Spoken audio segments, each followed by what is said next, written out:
sa inyo. Lalo na po kay Ma'am Raquel, kay Ma'am Andrea, kay John na lagi kong kasama, na sa kanya ako lagi ng Cristino, tapos kay Mix, ayan, na lagi kami kasama sa mga events, na ang sagada sa amin, kahit na wala kaming ID. Kapag pupunta kami sa mga events sa Grammys, sobrang natutunan ang dami namin nag-connect sa yung Mix. Sobrang thank you.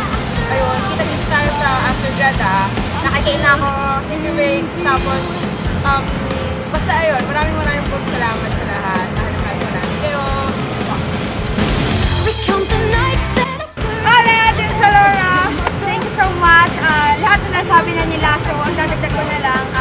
Maraming salamat sa mga tumulong sa amin, lalo na sa amin. Marami akong natutunan sa photography, sa editing, sa layout, or something na nakikita namin dun sa studio. Lahat yun, naranasan namin na hindi namin ina-expect na mararanasan namin. Lahat ng mga binigay niyo sa aming kaalaman, lahat ng experience namin outside ng Zalora, mga pinupuntahan namin with Migs. Maraming salamat talaga.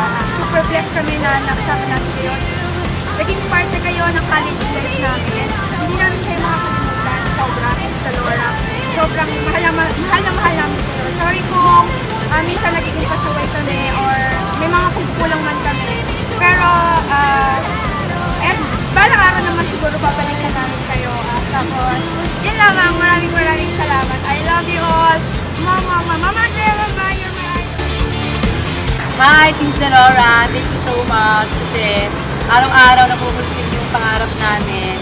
Tsaka pangarap talaga namin makapasok sa Zalora kasi nga ang daming event. Lalo na kay Sir Mix, thank you.